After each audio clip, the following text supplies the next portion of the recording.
14 मई को दोहा में अमेरिका के राष्ट्रपति डोनाल्ड ट्रंप और कतर के अमीर शेख तमीम बिन हमद अल थानी के साथ भारत के शीर्ष व्यापारिक नेताओं की एक महत्वपूर्ण बैठक हुई। रिलायंस इंडस्ट्रीज के चेयरमैन मुकेश अंबानी के अलावा अन्य उच्च स्तरीय व्यापारिक प्रतिनिधि भी मौजूद थे। वीडियो फुटेज में देखा गया कि वे आपस में हाथ मिला रहे हैं और संक्षिप्त बातचीत कर रहे हैं, जो विश्व राजनीति में नए संभावनाओं की ओर इशारा करता है। यह बैठक एक राजकीय रात्रिभोज का हिस्सा थी और इसमें सीधे किसी व्यावसायिक चर्चा की योजना नहीं थी। हालांकि इस प्रकार की उच्च स्तरीय मुलाकातें भविष्य में भारत के अंतर्राष्ट्रीय व्यापार को नई गति और दिशा दे सकती हैं। विश्व राजनीति के ध्रुवीकरण और आर्थिक दृष्टिकोण से इस बैठक के गहरे प्रभाव को नकारा नहीं जा सकता। भारतीय प्रमुख व्यवसायी पहले से ही कतर के सॉवरेन वेल्थ फंड QIA से उल्लेखनीय निवेश प्राप्त कर चुके हैं।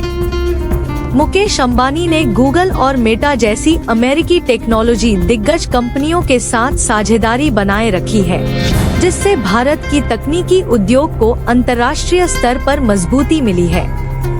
इसके अलावा भारत के अन्य व्यापारिक नेता भी वैश्विक बाजार में अपनी स्थिति लगातार मजबूत कर रहे हैं। विश्लेषकों का कहना है कि ट्रंप और कतर के अमीर के साथ भारतीय नेताओं के करीबी संबंध भविष्य में राजनीतिक और आर्थिक जटिलताएं पैदा कर सकते हैं। अमेरिका और मध्य पूर्व के इस अहम गोपनीय बातचीत में भारत के हितों की रक्षा को लेकर एक सख्त परीक्षा शुरू हो सकती है।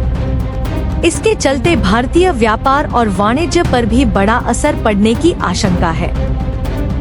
दोहा में हुई यह बैठक भारत की अंतर्राष्ट्रीय कूटनीति का एक नया अध्याय प्रारंभ करती है।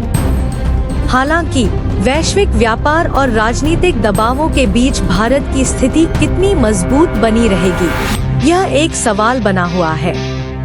अमेरिका और मध्य पूर्व के बीच शत्रुता और हितों के टकराव के चलते भारत पर किस प्रकार का दबाव पड़ेगा, यही अब सबसे महत्वपूर्ण विषय है।